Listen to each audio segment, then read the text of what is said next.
잠수 해양투기 절대 반대한다.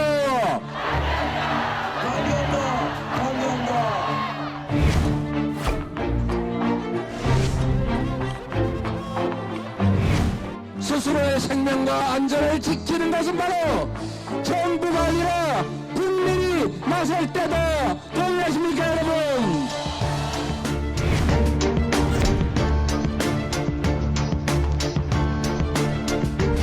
민주당은 인천 시민들 앞에 설 자격이 있는지부터 되돌아봐야 할 것입니다.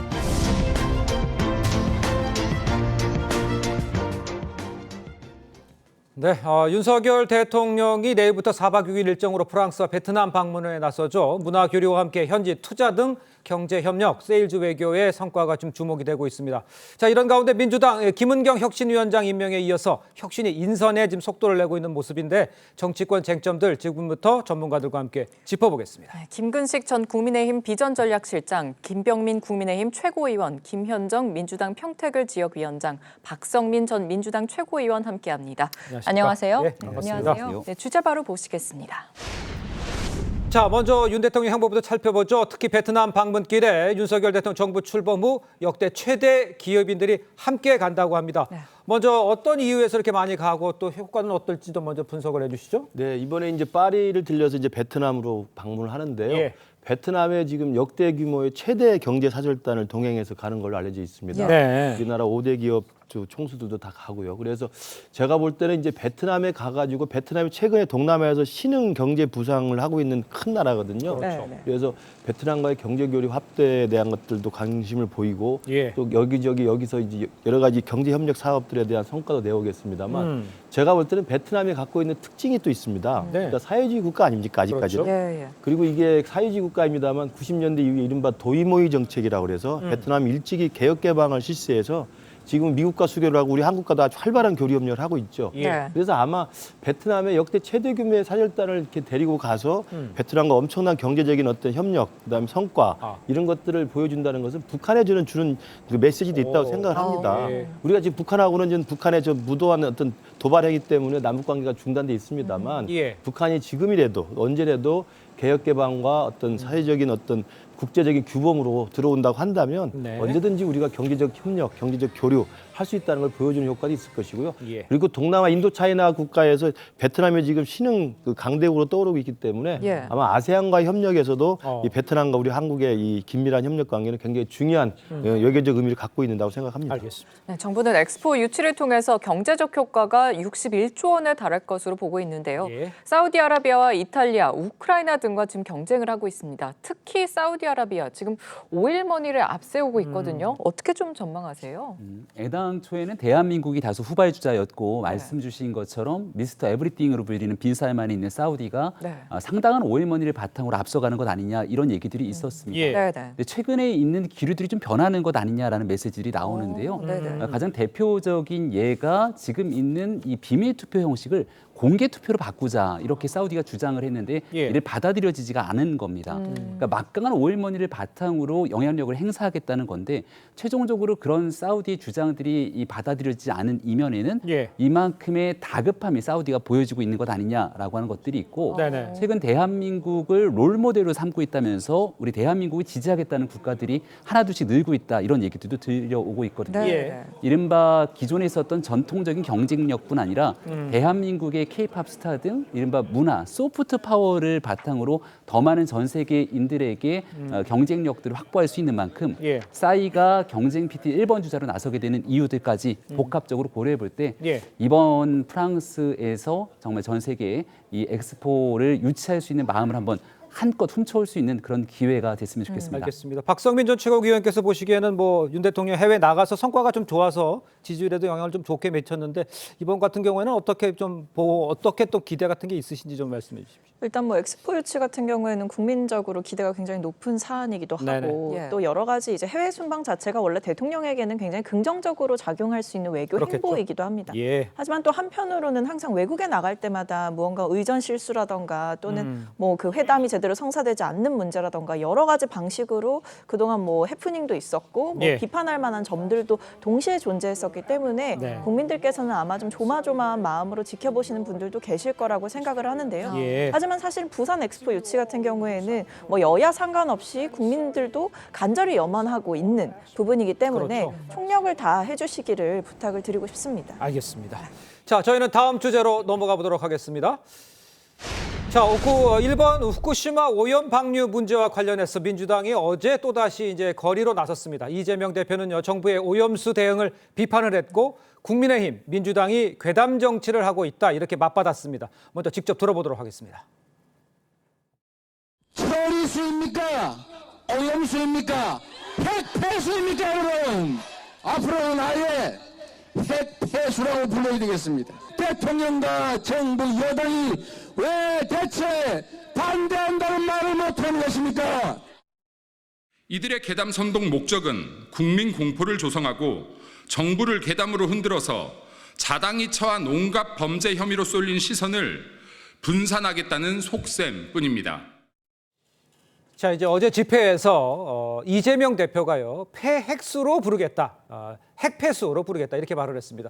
국민의힘은 민주당의 거짓 선동으로 피해는 어민에게 돌아갈 것이다 이렇게 비판을 했습니다. 먼저 김현정 전 대변인께서 보시기에 이 발언 자체에 대해서는 어떻게 생각하시는지 좀 말씀해 주세요. 사실 과거에 그 체르노빌 원전 사고와 더불어서 후쿠시마 그 원전 사고가 IAEA에서 가장 역대의 두 번째로 큰 가장 최악의 7등급의 원전 사고로 분류했거든요. 예. 그만큼 위험한 것이고 네. 또 이 오염수 방류를 해양에다가 하는 것도 역사상 처음 있는 일입니다. 그만큼 그 위험성에 대해서 검증되지 않았다는 것을 좀 강조하는 의미의 좀 표현을 좀 하신 것 같고요. 아, 그래서 어민들에게 괴담을 유포해서 불안을 조성한다는 것은 사실은 반대되는 얘기입니다. 왜냐하면 어민들이 가장 반대를 심하게 하고 있거든요. 일본 어민들조차도 지금 반대하고 있습니다. 예. 그런 어민들의 목소리를 민주당이 지금 대변하고 있다. 저는 그렇게 좀 보고 있고요. 네네. 사실은 저희가 WTO에서 그 승소해서 지금 일본의 수산물 수입이 지금 금지되고 있는 거 아닙니까? 네. 그런데 만약에 후쿠시마 오염수 방류가 허용이 된다고 하면 그 근거 자체가 없어져서 또 수산물 수입제기가 연결될 가능성도 높기 때문에 예. 어민들의 생존권과도 연결되는 문제이기 때문에 그렇게 한 것이라고 저는 보고요. 아하. 이 수산물 수입과 관련해서는 이제 후쿠시마 오염수 방류와 수산물 수입과 관련해서는 지금 뭐 태평양 도서국은 모두 지금 반대하고 있고 지금 자체적인 검증을 하겠다. 그리고 국제해양법 재판소에다가 제소하겠다는 입장을 가지고 있고요. 예. 홍콩과 마카오 같은 경우에는 오염수를 방류했을 경우에는 일본의 수산물 수입을 금지하겠다고도 좀 발표를 했습니다. 네네. 그리고 대만 같은 경우에도 그 일본의 식품 재개와 관련해서 국민 투표를 실시하겠다. 네. 이렇게까지 그 자국의 국민들의 생명과 안전과 연관되어 있기 때문에 대단히 강도 높은 지금 그 조치들을 취하고 있거든요. 예, 예. 그리고 실제로 우리나라 같은 경우에도 2년 전에는 국민의힘도 국회에서 그 반대 결의안까지 채택하고 있지 않습니까? 그리고 2년이 지났는데 바뀐 내용들은 사실 없음에도 불구하고 마치 정부가 그 후쿠시마 오염수 방류를 허용하는 거에 묵인하는 듯한 태도를 보이니까 국민들이 또 불안해하고 있는 것이거든요. 예. 그래서 저는 지금 현재 여야가 합의했지 않습니까? 특위와 청문회를 하기로 합의를 했는데 그것을 IAEA의 결과가 나온 이후에 하자라고 또 입장을 바꾼 그런 상태예요. 그런데 이미 지난 12일 날 도쿄전력에서 그 오염수 방류에 대한 시운전을 시작했지 않습니까? 예. 그리고 IAEA의 검증 결과도 7월 초 정도면 나온다라고 하고 있고 그 이후에 이 방류가 예상되고 있거든요. 그렇기 때문에 지금 이것은 대단히 시급한 현실의 문제이기 때문에 지금 현재 정부 여당에서 취할 태도는 그 조속하게 이 안정성이 담보될 때까지는 잠정적인 조치인 국제해양법 재판소에 제소하는 것도 좀 검토를 하고 알겠습니다. 조속히 여야 간의 예. 그 특위도 열어서 국회 반대 결의안도 채택하는 이런 것들이 지금은 필요한 시기다 이렇게 말씀드립니다. 뭐 전적으로 다 동의하는데 일단 먼저 핵폐수라고 한 요 부분에 대해서는 어떻게 생각을 하세요? 본래 이제 가장 많이 일반적으로 쓰는 용어가 이제 후쿠시마 원전 오염수였죠. 그렇습니다. 그러니까 이 원전 사태가 원전 자체가 아니라 사실 쓰나미 때문에 생겨나서 이 원자력 발전소가 이제 문제가 생기면서 이게 오염이 된 거 아닙니까? 그러니까 원전 오염수로 이야기를 하다가 최근에 와서는 어제는 이제 핵폐수라고 하는 좀 더 선동적인 이제 개념을 쓰고 있는데요. 예. 저는 계속 일관되게 이야기를 합니다만 우리 윤석열 정부나 우리 국민의힘의 공통된 일관된 입장은 뭐냐면 지난 5월 달에 있었던 히로시마의 G7 서방 선진국 7개국 정상회담의 공동성명의 일관된 입장 그대로예요. 그러니까 인간과 환경에 해를 끼치지 않도록 하기 위해서 예. IAEA, 그러니까 원자력 안전과 관련해서 국제적으로 가장 공신력 있는 유일한 기구가 IAEA 아닙니까? 예. IAEA의 안전 기준과 국제법에 따른 IAEA의 독자적인 검증을 지지한다. 이렇게 되어 있습니다. 명확한 문구가 그렇게 되어 있어요. 네네. 그 내용에 대해서 덜 더하지도 않고 더하지도 않는 거죠. 그리고 지금 검증단이 지금 검증을 하고 있고 검증단에 우리 미국뿐만 아니라 중국 전문가, 한국 전문가가 참여를 하고 있는 거고요. 그러니까요. 그렇기 때문에 뭐 7월로 예상이 될지 모르겠습니다만 IAEA 검증단의 결과를 보고 나서 그 내용이 정말 우리 국민들이 우려하는 것이거나 전 세계가 우려하는 내용이 있다고 한다면 그 당연히 막아야 되겠죠. 네네. 그러나 IAEA의 검증단에 의해서 과학적으로 객관적으로 설명이 담보된다고 한다면 예. 그걸 따를 수밖에 없는 겁니다. 이게 문재인 정부 때 정용 외교부 장관이 했던 것과 똑같은 이야기입니다. 정용 장관도 국회 상임위에 답변해서 그렇게 이야기했고요. 네. 그때 세 가지 전제 조건을 걸었죠. 정용 장관이 IAEA 검증단의 결과를 따를 수밖에 없다. 예. 세 가지 조건이 뭐였냐면 한국과 협의해달라. 이 협의를 했죠. 시찰단이 가서 도쿄전력으로부터 협조를 받아서 모든 것들 다 그 점검을 하고 왔고 지난주부터는 지금 국무조정실 차장이 중심이 돼가지고 매일 브리핑을 하고 있지 않습니까? 네. 어떤 문제가 있는지, 어떤 우려사항이 있는지 확인하는 거, 점검하는 거 하고 있습니다. 그다음에 정용 장관이 말했던 두 번째 조건은 뭐냐면 IAEA 검증단에 한국이 참여해달라고 했어요. 그러니까. 지금 참여하고 있습니다. 시료 채취해서 다 시료 분석하고 있고 같이 다니고 있습니다. 세 번째는 일본 측에 투명한 정보 공개를 요구했어요. 당시 정용 장관이. 네네. 분명히 해야 될 이야기라고 생각합니다. 그러니까 예. 그런 과학과 객관과 자료의 토대에서 결과를 보고 나서 이야기하는 것이 윤석열 정부의 입장이고 우리 국민의 입장인데 예. 민주당은 과학도 아니고 자료도 아니고 객관도 아닌 괴담만 가지고 이거 다 죽는다. 방사능 테러다. 핵폐수다. 이야기만 하고 있는 거 아닙니까? 도대체 누가 불안해하는 겁니까? 저는 결과를 보고 나서 이야기하자는 이야기. 그리고 지금 청문회 이야기하시는 것도 지금 청문회를 하자고 하는 게 맞을 수 있죠. 그러나 IAEA 검증단의 결과가 나와가지고 그 이후에 청문회를 또 해야 될 거 아닙니까? 그 결과에 따라서는. 그렇기 때문에 지금 상황에서는 이미 지난주에 상임위에서 불러가지고 이번에 그 시찰단으로 갔던 원자력 안전위원장 나와서 여야 국회의원이 다 질문했잖아요. 예. 그 시찰단에 대한 충분한 그 상임위에서 보고와 질의응답이 있었기 때문에 예. 제가 볼 때는 IAEA 검증단의 결과에 따른 국제적인 결정을 보고 나서 거기에 대해서 가타부타 여야가 정말 치열하게 청문회를 할 필요가 있다고 생각합니다. 알겠습니다. 두 분 다 말씀하신 것처럼 국제 원자력 기구 이 IAEA의 최종 보고서가 다음 달 일본에 전달될 것으로 알려졌습니다. 지금 교수님 말씀하신 것처럼 이 보고서를 먼저 보고 과학적으로 판단을 해도 되는 사안이다. 괴담만 가지고 더 불안을 부추기는 것 같다. 이런 지적을 해주셨거든요. 그러니까 제가 반론을 좀 드리면 예. 네네. 그런 관점의 차이가 있는 것 같아요. 그러니까 IAEA의 검증 결과에 대해서 무조건 신뢰해야 되느냐라는 기본적인 그 의구심이 있는 거예요. 왜냐하면 IAEA는 자체가 원자력의 안전성을 담보해야 되는 국제적 기구인 그 한계가 있고 또 IAEA 검증 요청은 일본이 한 거예요. 그래서 IAEA가 검증하는 내용은 일본이 제시한 자료와 범위 안에 국한돼서 하는 겁니다. 예. 그리고 이제 그 국민의힘에서도 얼마 전에 그 저기 성모 의원께서 그 오염 처리수라는 표현을 썼었잖아요. 그 알프스라는 그 저 처리수 장치를 해소한 물이기 때문에 오염 처리수라는 말이 썼는데 그 알프스도 10년 동안 8번이나 고장이 나 있다고 하고 있고 그 채취한 시료 같은 경우에도 이게 교반기로 돌려서 오염수를 섞어서 그 시료 채취한 것이 아니라 그 위에 있는 물만 떠서 이렇게 시료 채취를 했다라고 도쿄전력 자체도 인정하고 있는 거잖아요. 예. 그렇기 때문에 지금 현재 IAEA의 검증 자체만 가지고 이게 오염수 방류가 안전하다라고 단정하는 것은 좀 문제가 있다라는 그 문제 제기가 있는 거고 그렇기 때문에 태평양 도서국 같은 경우는 자체적인 검증을 지금 그 요청하고 있는 거고 국제해양재판소에 대한 제소까지도 검토하고 있는 것이다 이 말씀을 드립니다. 알겠습니다. 네, 민주당이 뭐 입장은 충분히 이해하겠습니다만은 실질적으로 정치인들의 정치적 주장이 아닌 과학자들의 과학적 검증이 우선돼야 된다는 것에는 아마 민주당 정치인들도 동의할 거라고 봅니다. 근데 주말마다 나가서 하고 있는 이재명 대표의 발언들과 민주당 정치인들의 주장을 보면 과학적 근거와 과학자들의 의견 견해들이 어디로 갔는지는 찾아볼 수 없을 정도의 상황이라고 생각되는데요. 저는 이게 과거에 있었던 탈원전 이 괴담 선동의 시즌 2가 아닌가 이런 생각도 듭니다.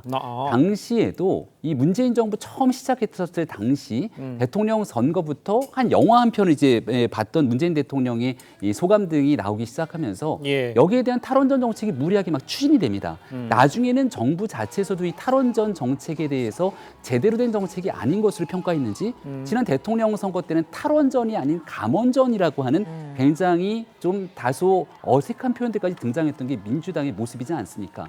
당시도 원전이 갖고 있는 여러 가지 위험성에 대한 과학적 근거 대신 각종 괴담으로서의 그 위험성을 극대화시켰는데 사실과 매우 다른 이야기들이 많았죠. 여기에 대해서 정부가 1일 브리핑을 하겠다고 하고 있고 민주당에서도 관련된 내용들에 대해서 궁금한 부분들을 묻겠다고 하고 있지 않습니까? 그 절차들을 지켜보고 IAEA에 대한 보고서가 나오고 난 뒤 여기에 대한 국회의 역할들을 충실하게 수행하면 문제가 될 수 있는 일은 없을 거라 생각합니다. 일단 과학적 근거에 대해서 양측 좀 입장이 갈리는 것 같거든요. 그런데 어제는 또 돈봉투 살포 의혹으로 수사를 받고 있는 윤관석, 이성만 이 두 의원의 지역구인 인천에서 장애 집회가 열렸습니다. 국민의힘에서는 두 의원의 지역구에서 무슨 염치로 이런 괴담을 퍼뜨리냐 이런 말까지 나왔는데 어떻게 들으셨어요, 전반적으로? 저는 국민의힘이 민주당을 정치적으로 공격하는 에너지의 반의 반만이라도 이 오염수 문제에 대해서 좀 투자를 해줬으면 좋겠습니다. 왜냐하면 지금 계속해서 국민의힘에서는 과학적 검증, IAEA 결과에 따르면 된다라고 말씀을 하고 계시지만 사실 여기에는 IAEA가 검증하고 있는 그 영역의 한계도 분명히 존재를 하는 것이고요. 그리고 실제로 인접 국가로서 최대 피해 국가가 될 수 있다라는 거는 자명한 거 아니겠습니까? 그렇다고 한다면 우리나라의 정치인들이라면 발벗고 나서서 구체적으로 문제 제기를 하고 지금 일본 측에서 투명하게 공개하고 있지 않은 데이터에 대해서 마땅히 따져 물을 권리가 있다라고 저는 생각을 합니다. 구체적으로 말씀을 몇 가지만 드리자면 지금 알프스를 거치면 사실상 이 몸에 위해가 될 수 있는 그런 위해 물질이 다 걸러진다. 몇 차례만 거치면 된다라고 일본 측에서는 주장을 하고 있지만 사실 이게 몇 차례를 거쳐야 되는 것인지에 대해서는 또 정확하게 얘기하고 있지 않아요. 그러니까 왜냐하면 과거에 도쿄전력이 사실은 거짓말을 했다가 한번 적발된 것이 있습니다. 정확히는 2018년이고요. 이때 도쿄전력의 말에 따르면 한 번 알프스를 거치는 것만으로도 이 위험한 물질들 그러니까 핵종들이 다 걸러질 수 있다라고 이야기를 했는데 이것이 결과적으로는 검증을 거치면서 그렇지 않다라는 것이 드러났습니다. 그러자 이 도쿄전력 측에서는 이제는 2차례만 거치면 된다 또는 여러 차례 거치면 된다라고 말을 바꾸고 있을 뿐만 아니라 사실 그러면서 신뢰도를 많이 떨어뜨렸다라는 이야기가 나오고 있는 것이죠. 그런 점에서 구체적이고 객관적인 체계적인 검증을 해야 된다라는 주장은 마땅히 할 수 있는 것으로 보입니다. 알겠습니다. 구체적이고 이제 정확한 검증을 해야 된다. 여기까지는 다 동의를 하시는 것 같아요. 그런데 문제는 이제 걱정거리가 생겼는데 IAEA의 결과가 나와도 그거를 다 못 믿을 상황처럼 지금 보이고 있는 상황인데 제가 교수님께는 이렇게 여쭤볼게요. 그러면 결과는 나올 거예요. 그러면 이제 이 문제를 도대체 어떻게 해결하는 방향이 맞는 제가 지금 그 말씀 드리려고 하는 겁니다. 김현정 대변인께서 IAEA를 믿을 수 없다라는 지금 투로 말씀을 하시고 그다음에 박 비서관님께서는 정확히 지적하셨어요. 그런 과학적으로 좀 우려되는 부분들을 요구하시면 됩니다. 우리 정부에게 그걸 요구하고 가서 이렇게 핵폐순이 뭐 떠들면서 괴담만 할 게 아니라 부족한 부분들 알프스를 몇 번 해야만 되는지 도쿄전력이 요구해달라, 검증해달라라고 요구하면 되는 것이고 그걸 지금 매일 우리 정부에서 브리핑을 하겠다는 거니까요. 좀 객관적이고 합리적 토론하자는 말씀을 드리는 거고요. IAEA를 못 믿는다면 제가 한마디만 예를 들겠어요. 식품의약품 안전처라는 게 우리나라 정부기관에 있습니다. 불량식품이냐 아닌지 누가 구분합니까? 식품의약품 안전처에서 이거 괜찮습니다 하면 먹는 거예요. 그다음에 약을 누가 개발했어요? 신약을. 이 신약이 몸에 해로운지 안 해로운지 어떻게 합니까? 임상심리 다 병리 그 심사한 다음에 식품의약처 안전처에서 안전하다고 하면 이게 시판이 되는 겁니다. 지금 원자력 안전과 관련해서 IAEA에서 공신력 있게 하면 그 대안이 뭐가 있는지는 궁금해고 IAEA를 못 믿겠다고 하면 그러면 도쿄전력이 앞으로 방류한다고 했을 때 전 세계가 그러면 모든 전 세계가 믿을 수 있는 IAEA 말고 다른 공신력의 기관의 검증 결과를 어디서 찾을 겁니까? 대한민국의 식약처가 있듯이 전 세계 원자력 안전과 관련해서는 IAEA가 있는 겁니다. 그 검증 결과를 보고 나서 하자는데 왜 그렇게 핵폐수하면서 괴담을 떠드는지 이해가 되질 않아요. 그러니까 지금까지의 과정들 있지 않습니까? 정부에서 시찰단을 보냈다든지 또는 IAEA에서 검증하고 있는 그 범위라든지 또 일본의 태도라든지 또 알프스의 고장이라든지 다양한 의혹들이 지금 그 검증이 그 과학적인 검증이 안전성을 담보하지 못한다는 의혹들이 많이 있어요. 예. 그 의혹들을 그러면 말씀하신 것처럼 그 국회 특위라든지 청문회를 통해서 조속하게 일본한테 일본한테 요구를 해야지 IAEA 결과 나온 이후에 하면은 네네네. 그것은 이미 그쪽은 방류를 결정해 버린 이후의 얘기이기 때문에 우리가 조치가 선조치가 될 수 없다라는 한계를 갖고 있는 건 아니겠습니까? 예, 알겠습니다. 자, 저희는 다음 주제로 좀 빠르게 넘어가 보도록 하겠습니다. 자, 이른바 이례경 사태로 몸살을 앓았던 민주당 이 김은경 교수를 혁신위원장으로 인선을 했고요. 인적 구성에 지금 속도를 내고 있는 모양새입니다. 네. 누가 혁신위에 들어갈지도 지금 논란이 될 수 있는 상황인데 지금 상황은 어떻습니까? 김현정 전 대변인께서 보시기에.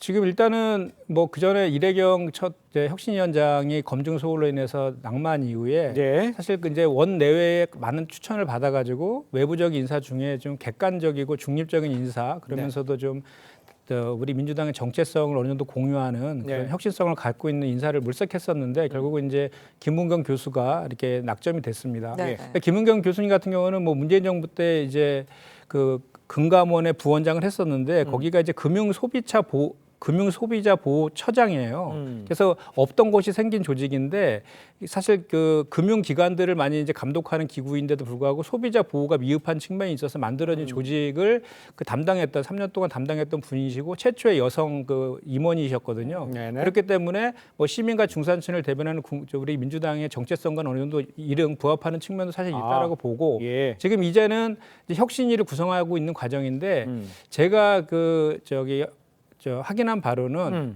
원내 인사들은 최소화시키면서 원외 인사 중심으로 좀 구성하려고 하는 의도들이 있는 것 같고요. 예. 이번 주 중에 이제 조속히 마무리하려는 그런 계획을 가지고 있는데 그건 지켜보면 될 것 같고요. 네. 저는 이제 그것보다도 더 중요한 것은 어쨌든 혁신위원장이 결단이 되게 중요하다, 결단과 의지가 중요하다고 보는데 네네. 이미 뭐 당을 어떻게 혁신할 것이냐. 그 어떤 범위까지 할 것이냐 이런 내용들에 대해서는 공감대가 어느 정도 형성되어 있다고 보고 이재명 대표도 뭐 명칭부터 구성까지 모든 정권을 주겠다고 했으니까 그것을 지켜보면 될 것이고요. 그다음에 중요한 것은 뭐냐면 결국은 혁신은 당내의 기득권층의 저항에 부딪힐 수밖에 없습니다. 그런데 그것을 그 당내의 목소리들 현재 기득권이라고 하고 있는 그 사람들의 목소리에 부딪혀서 좌절할 것이냐 안 할 것이냐가 저는 핵심이라고 보는데 국민 눈높이에서 혁신안을 도출해야 된다고 보고 그 판단은 차기 총선에서 국민들의 투표로 받아야 된다. 예. 그것을 항상 그 혁신위원장께서 염두에 두고 혁신위를 알겠습니다. 구성했으면 좋겠다 이 말씀입니다. 알겠습니다. 그런데 김은경 위원장은 2015년 새정치민주연합 당무감사위원회 이외에는 또 당 관련 활동 사실 좀 거의 없는 것 같거든요. 당을 잘 모르는데 정권을 물론 이재명 대표는 정권을 주겠다 이런 말을 했지만 과연 그게 이뤄질 수 있을까 의문도 좀 많아요. 뭐 하는 거를 지켜봐야겠죠. 일단 출발선을 출발을 시작한 시점에서 네네. 벌써부터 결과를 예측하는 것은 뭐 그렇게 좋은 태도는 아니다라고 생각을 하고요.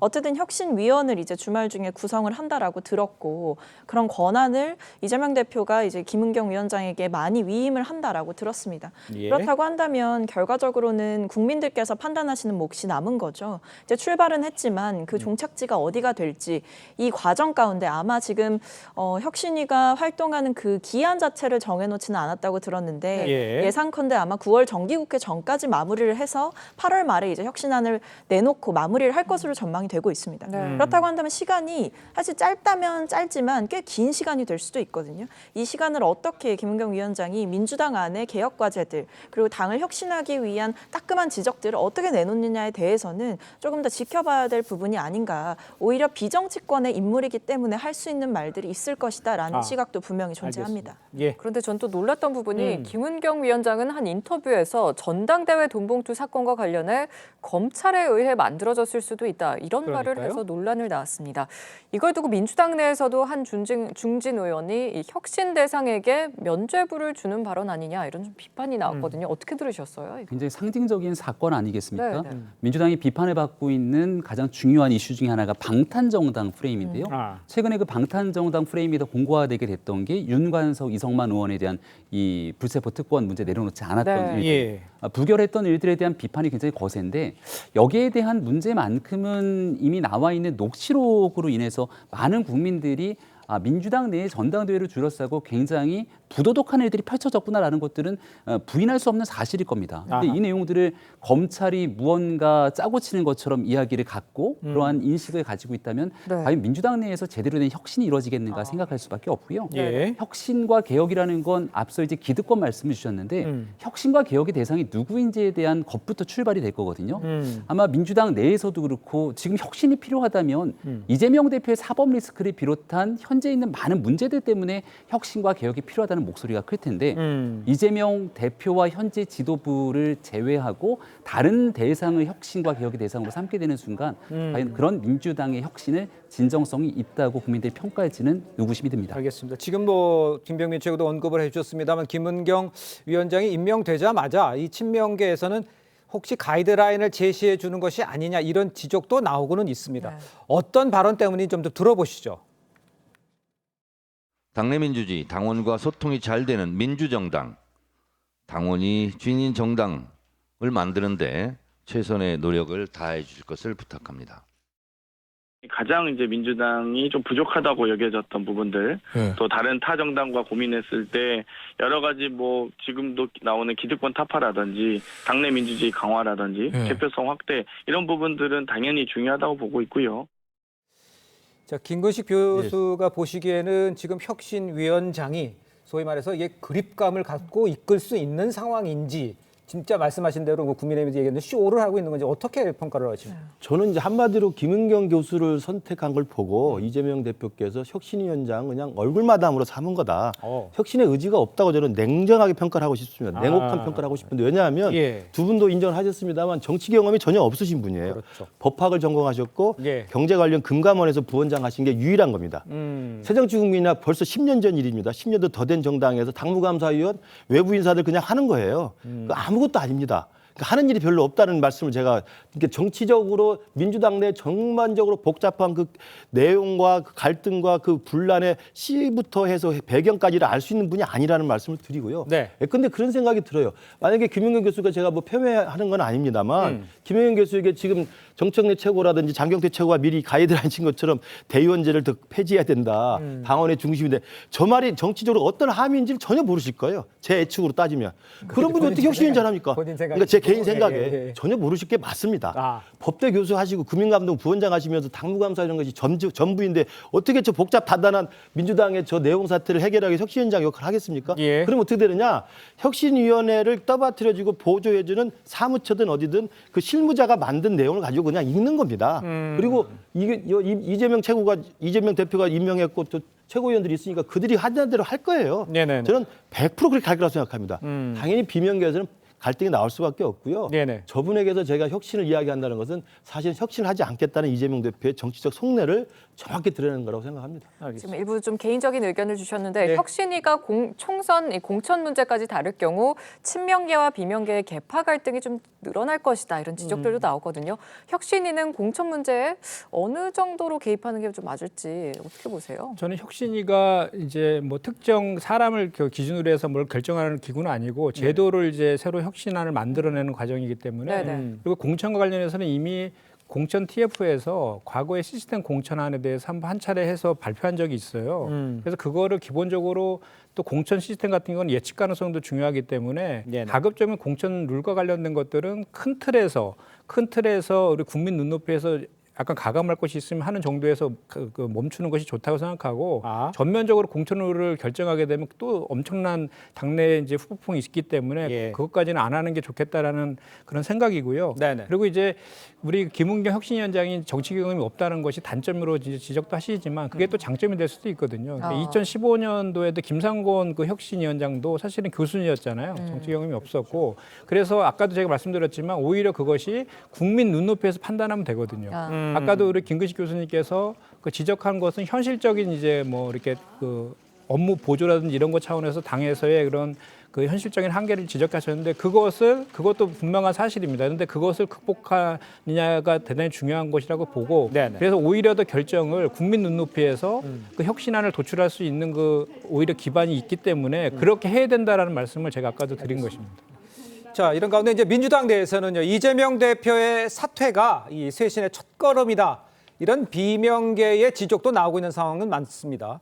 이 동시에 사퇴를 우려하는 친명계의 목소리도 나오고 있죠. 직접 들어보겠습니다. 지금 1년을 평가해서 이 이재명 체제, 이재명 지도부로 내년 총선까지 가면 이길 수 있느냐. 여기에 대한 우리 확신, 이 판단, 이 토론을 한번 해봐야 됩니다. 지금 당원들의 압도적 지지를 이재명 당대표가 받고 있습니다. 이재명 없이 이재명 당대표가 당대표에서 물러난다? 저는 그건 총선 필패로 가는 길이라고 보고 있습니다. 물론 지켜봐야 합니다만 이 쇄신이 제대로 안 되면 이재명 대표 사퇴론 더 커질까요? 뭐 아마 가장 중요한 것은 지금 사실 사퇴의 여부보다 지금 뭐 이른바 비명계 쪽에서 이야기하는 것은 결국에 지금 우리가 혁신을 하려면 단순히 뭐 혁신을 하자라고 말로만 외치는 것이 아니라 우리 당의 상황을 좀 객관적으로 점검해 보자라는 얘기거든요. 그런 점에서 그동안 1년을 좀 평가해 보자라는 이야기가 나오는 겁니다. 저는 이 말이 꽤 타당하다라고 생각을 하고요. 왜냐하면 실제로 지금 뭐 대의원제를 강화하는 게 혁신의 길이다 또는 팬덤을 근절해내는 것이 혁신의 길이다 이렇게 당 안에서도 이야기가 갈리고 있지만 사실 중요한 것은 혁신의 방향을 잡을 때 있어서는 객관적으로 우리 당의 위치를 뭐 우리 지지자들의 입맛대로 해석하거나 또는 뭐 다른 우리 쪽을 반대하는 측에서 해석하는 그 해석에만 기댈 것이 아니라 객관적 지표가 필요하다는 거예요. 그렇다고 한다면 아마 포괄적으로 이재명 대표가 되고 난 이후부터 지금까지의 당의 모습이 어떠했는가도 당연히 분석의 기준이 되는 것이고 그 이전의 당의 모습은 어떠했는가 역시도 다 포괄적으로 점검해 볼 만한 사안이라고 생각합니다. 하기 때문에 이것을 마치 뭐 계파 갈등으로 해석하기보다는 객관적인 상황 인식을 전제로 혁신 작업을 벌여야 된다. 이것에 반대할 사람은 저는 없을 것이다라고 생각을 합니다. 거기에 대한 바로미터가 아마 이번 혁신안에 불체포 특권을 내려놓는지 아닌지가 결정될 것 같다는 생각도 드는데요. 당원 80조 개정 문제가 이재명 대표가 될 때부터 이 문제가 결국 이재명 대표를 비호하기 위한 것이냐 아니냐에 대한 논란들이 뜨거웠습니다. 그동안 불거졌던 수많은 일들에 대한 객관적인 평가를 해보면 아마 당내에서도 이재명 대표의 기득권을 공고히 지키고 사법 리스크로부터 이재명 대표를 비호하고 보호하기 위한 일들이 다 적나라하게 드러나 있기 때문에 이번 혁신위가 그러한 이 핀셋으로 그런 부분들을 정리할 수 있을지 없을지 여부에 따라서 이재명 대표를 옹호하고 보위하기 위한 혁신위로 전락하게 될 것인지 박성민 비서관께서 말씀 주신 것처럼 객관적인 지표 평가가 될 것인지에 대한 리트머스 시험지들은 나와 있다고 생각합니다. 알겠습니다. 그 결과를 저희가 지켜보도록 하고요. 저희는 다음 주제로 넘어가 보도록 하겠습니다. 자, 경찰이요 조국 사태를 다룬 이 다큐멘터리 영화가 있었죠. 그대가 조국이었습니다. 이 박스오피스 순위, 그러니까 이제 관객 수를 조작한 의혹에 대해서 이제 수사가 진행이 되고 있는 상황입니다. 자, 그런 내용을 좀 보면요, 새벽 4시에 상영관 두 곳에서 매진이 된 사례가 있었습니다. 이게 지금 현실적으로 가능한 건지 경찰은 뭐를 확인하고 있는 건지 김구식 교수 좀 정리를 좀 해주시죠. 모르겠습니다. 제가 새벽 4시에 영화를 본 적이 없어서 그게 가능한지는 모르겠습니다만 이게 이제 그대가 조국이라는 이 조국 사태 다큐멘터리에만 한정된 게 아니고 제가 들어보니까 영화업계는 간혹 이제 순위를 좀 올리기 위해서 조금 노력을 하는 경우에 그렇게 하는 경우가 있다고 그래요. 그러니까 뭐 사실은 이제 그 책이 출간됐을 때 베스트셀러에도 사실 그런 식으로 이제 출판사에서 노력하는 경우도 있습니다. 그게 이제 합법과 불법의 이 경계가 애매하긴 한데 아마 그러면서 본다면 저 다큐멘터리가 나왔을 때 영화가 나왔을 때 아마 조국 전 장관을 지금도 비호하는 그런 분들이 계시잖아요. 근데 그런 분 입장에서 이제 뭐 애가 타니까 이것들 많이 좀 실어줘야, 좀 팔아줘야 되겠다 이런 생각을 했을 것 같고요. 그러다 보니까 이제 뭐 새벽 시간 상영 때 이제 매진이 됐고 이제 매진을 할 수는 있죠. 그 예매가 가능하니까 인터넷으로. 근데 실제로 가서 봤느냐? 이거 그때 뭐 경찰에 가서 확인을 그때 했겠습니까? 못 하는 거거든요. 그러니까 이런 등등이 아마 이 비단 이 영화뿐만 아니라 이른바 이제 크게 흥행하지 못했던 그런 국내 개봉 영화들의 어떤 이 박스오피스 순위 조작에 대해서는 경찰이 그전부터 계속 예의주시를 하고 있었기 때문에 그 중에 하나로 이제 그대가 조국이라는 저 다큐멘터리 영화가 거론이 되는 것으로 알고 있습니다. 지켜봐야 될 것 같습니다. 그렇군요. 그런데 영화사에서는 크라우드 펀딩을 진행했고 많은 분들이 좌석 후원을 해주었다. 또 배급사가 일부 좌석 금액도 지원했다고 했습니다.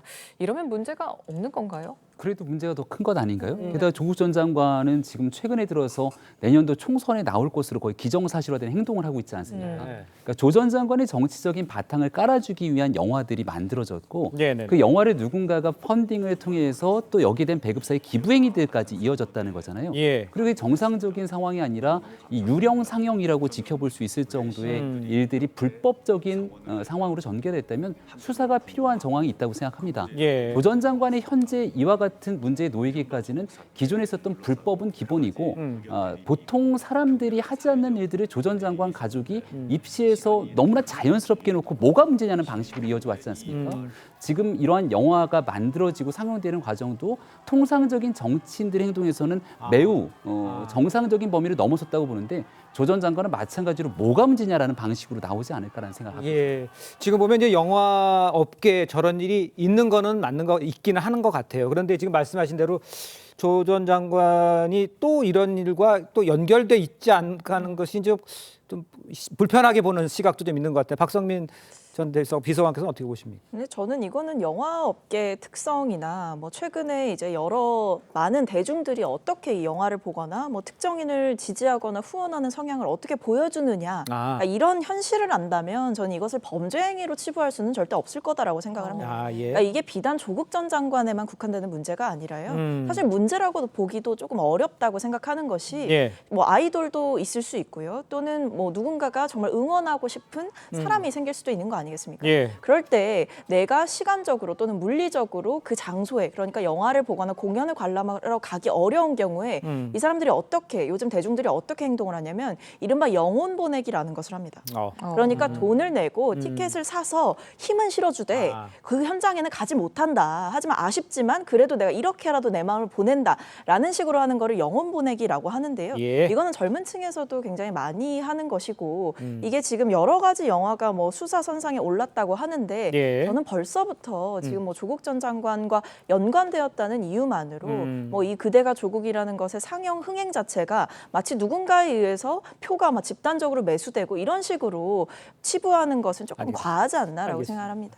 자, 근데 이런 상황에 이제 조국 전 장관을 다룬 영화가 지금 이야기가 지금 화제가 되고 있는 상황에서 조 전 장관이 문재인 전 대통령도 만나면서 총선 출마설 아까 잠깐 얘기를 해줬습니다만 힘을 실어가는 게 아니냐 이런 이야기까지 나오고 있는 상황에 박지원 전 국정원장과 민주당 내에서도 이런 이야기가 나오고 있습니다. 직접 들어보도록 하겠습니다.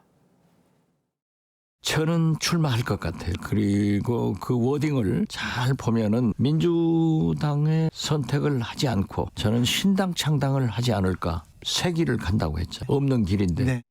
뭐 이것저것 막 저기 지뢰바 다 터지듯이 터지고 있는 상황에 조국 전 장관의 문제가 나온다고 해도 비중이 예전 같지 않습니다. 왜냐면 그거는 다른 게 워낙 또 저 이슈되는 것들이 많기 때문에 그 중에 하나의 n분의 1이 되기 때문에 그 비중이 상대적으로 축소됐다는 네, 저는 사실 앞서서 좀 출마를 할 생각이 만약에 있었다면은 안 그래도 입시 비리가 있는데 지금 입시 비리 혐의가 있는데 좀 박스오피스 이런 거 관련해서는 물론 본인이 나선 건 아니겠지만 좀 조심스러워하는 부분이 있어야 되지 않을까 좀 싶거든요.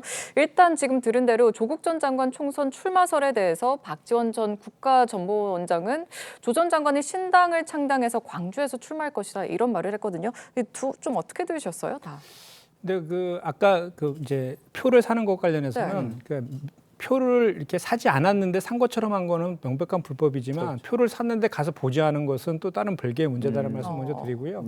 박지원 전 원장께서 말씀하신 신당 창당까지는 저는 아직 모르겠지만 조국 전 장관의 최근의 행보를 보면 총선 출마 의지가 좀 있는 것 같아요. 그런 느낌 보이더라고요. 예, 그러면서 전국을 다니면 이제 북콘서트도 하시고 특히 이제 문재인 전 대통령과의 막역한 그 관계들을 계속해서 SNS 통해서 이제 밝히고 있는데 그런 것들을 통해서 국민들이 어떻게 이제 생각하고 있는지도 좀 이렇게 판단을 하는 그런 과정인 것 같다는 생각이 드는데 의지는 좀 있어 보입니다. 지금 이제 뭐 그 무소속 출마설 이런 얘기도 나오고 있는데 다만 이제 더불어민주당에서 공천을 받아서 출마하는 거에 대해서는 현실적으로 쉽지는 않다라고 좀 생각을 합니다. 근데 그럼에도 불구하고 가능성 자체가 또 완전히 봉쇄되어 있다. 이렇게도 또 볼 수도 없는 그런 최근에 일련의 저기 내용들이 지금 보여지고 있는데요.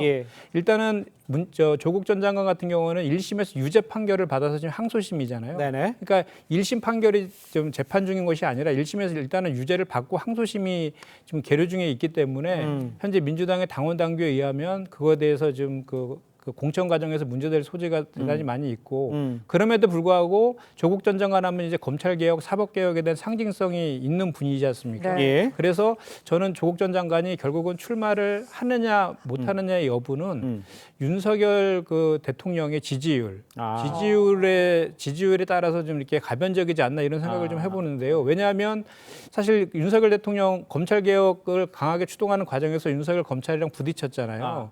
그것 때문에 공정과 상식이라는 그런 슬로건으로 대통령이 당선되셨지 않습니까? 예. 그런데 또 지금 또 일련의 최근에 이제 벌어지고 있는 뭐 야당 인사들이라든지 전 정부 인사들에 대한 윤석열 검찰들의 그런 뭐 수사나 이런 것들이 지금 편파적이다. 예. 이런 또 지적들도 있는 것도 사실이거든요. 이제 그런 것들에 대해서 국민들이 어떻게 앞으로 여론이 형성될 것인가에 따라서 출마 여부가 결정되지 않을까 저는 이렇게 좀 생각해 봅니다.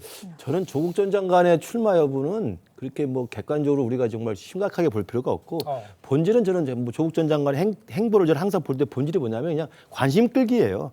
저분은 남들한테 관심 받는 걸 되게 즐기는 분입니다. 그렇습니까? 평생 그렇게 살았다고 저는 생각합니다. 제가 뭐 대학 다닐 때도 보지는 못했습니다만 예. 그러니까 그냥 출마할지 말지 그걸 떠올리는 것만으로도 관심 끄는 걸 너무 좋아하시는 분이에요. 그렇기 때문에 뭐 굉장히 좀 개인적인 네, 개인적인 제 감을 말씀드리는 겁니다. 근데 아마 맞을 겁니다. 네. 그래서 아마 내년 총선 때까지 계속 관심을 끌면서 언론이나 뉴스에 나오는 걸 즐기면서 상황을 볼 건데 제가 단언컨대 민주당에서 꽃길 열어줘가지고 관악갑 지금 관악갑으로 이사 갔다는 거 아닙니까? 관악갑은 민주당의 성지입니다. 누구를 가도 뭐 무조건 당선되는 데니까 민주당에서 관악갑으로 공천을 줘서 모셔가면 못 이기쳐 나갈까? 무소속이나 뭐 신당 창당해서 뭐 문 대통령 사제가 있는 양산에 가서 싸우겠다 무슨 사상에 가서 장제원한테 싸우겠다. 전혀 하지 않을 사람이라고 생각합니다. 알겠습니다. 걱정하지 마십시오. 아마 김근식 교수님 입장에서는 중도층들의 감정을 대변해서 말씀 주신 것 같은데 여러 뭐 또 여론조사 지표라든지 이런 걸 보면 이른바 강성 지지층들에 대한 팬덤은 분명히 존재하는 것 아닙니까? 저는 그런 조국 전 장관의 행보 하나하나가 이재명 대표와 민주당에는 눈에 까실 수도 있겠다는 생각이 듭니다. 과거의 상황을 보게 되면 이 민주당 지난 2020년 총선에서도 열린민주당이라고 하는 정당이 만들어집니다. 여긴 최강욱 의원, 김의겸 의원 등 굉장히 강성적인 행보를 보이게 되는 인사들이 나와서 만든 정당인데 비례대표에서 적지 않은 이 지지율을 확보했거든요. 그러니까 조 전 장관이 갈 수 있는 길들이 여러 가지 길들이 있겠습니다만은 이게 이제 민주당이 가고자 하는 총선 전략과는 굉장히 괴리가 클 수 있을 상황이 오게 될 겁니다.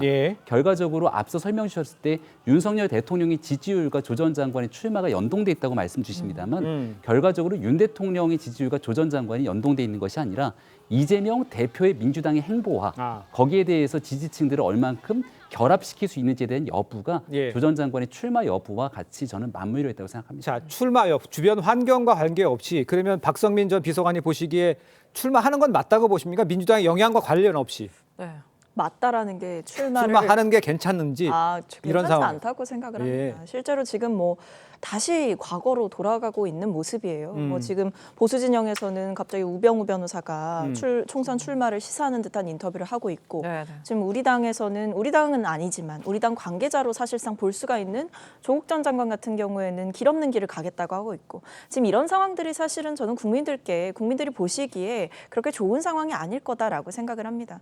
그리고 사실 조국 전 장관 같은 경우는 아직 재판이 이어지고 있는 상황에서 여기서 뭔가 개인적인 야망이나 또는 개인적인 꿈을 실현시키는 상황은 아니다라고 저는 보여지고 있거든요. 국민들께서 현명하게 판단을 하실 거라고 생각을 하고 사실 오히려 더 걱정되는 것은 출마의 적절성 여부보다 이 조국 또는 우병우 이 두 사람으로 인해서 촉발되는 이 정치적인 논쟁이 사실상 정치 진영의 생산적인 담론은 맞고 과거로 마치 회귀해서 팬덤 간의 싸움이 될까 봐 저는 그런 점이 훨씬 더 좀 우려가 된다라고 말씀을 드리고 싶습니다. 그런데 이해찬 민주당 상임고문은 조 전 장관의 서울대 교수직 파면 결정에 대해서 서울대를 나왔는데 명부에서 빼라고 하고 싶다 이렇게 얘기를 했습니다. 이거 뭐 어떻게 들으셨어요? 이른바 이해찬 고문이 힘을 실어주는 듯한 발언을 한 거잖아요. 서울대 교수직 파면 너무 늦었다. 그리고 그동안 받아간 돈까지 다 토해내라라고 하는 국내 여론들을 생각해 보게 된다면 민주당의 굉장히 중요한 역할을 하고 있는 원로로서의 이해찬 대표는 왜 저런 발언을 했을까 고민하게 되는데요. 이해찬 고문이 갖고 있는 이 상징적 위치에 따라서 과거 대통령 선거 당시에 비주류였던 이재명 당시 후보 편을 드는 듯한 모습 때문에 이재명 후보가 쭉 올라갈 수 있었던 것 아니냐 이런 과거의 상황들을 지켜보게 된다면 이해찬 고문이 만약 다음번 총선 총선 과정 속에서 이른바 이재명 대표의 주류편이 아닌 네. 전 장관의 손을 들게 되는 순간 어떤 방식으로 민주당이 흘러가게 될지도 궁금합니다. 알겠습니다. 자, 정치권 소식은 여기까지입니다. 네 분과는 여기서 인사 나누겠습니다. 고맙습니다. 감사합니다. 감사합니다. 감사합니다.